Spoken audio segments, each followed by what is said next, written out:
since we're continuing to see an increase in the number of positive doping cases. And for the 2011-2012 year, we are again showing an increase, not as great as last year, but we still saw a 20% increase in the number of cases. And many of our athletes are also becoming very litigious in the defense, as you will obviously know better than I do.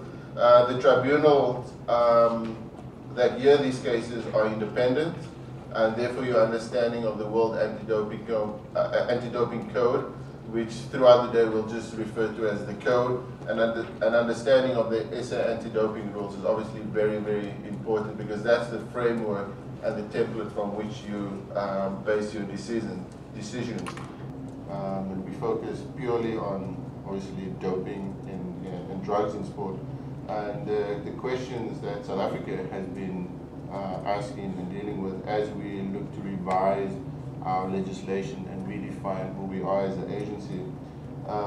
The question I have is, what is the appetite for discussion next year with the World Code in terms of starting to integrate and look at the role of cheating, match fixing as part of ethics, as part of cheating in sport, and also what is the appetite for in terms of tribunals when they process and looking at investigative and intelligence information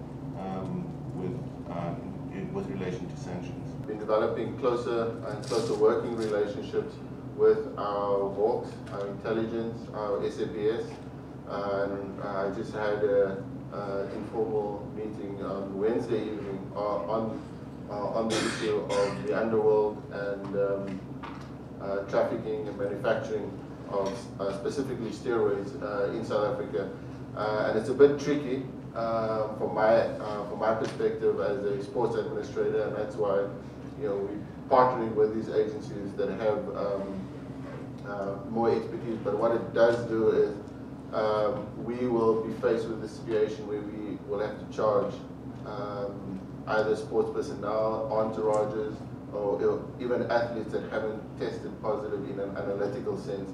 What most of the cases that you've dealt with, where the charge emanates from the lab in Bloemfontein. So in the next year, we will probably also be processing a few cases along those lines.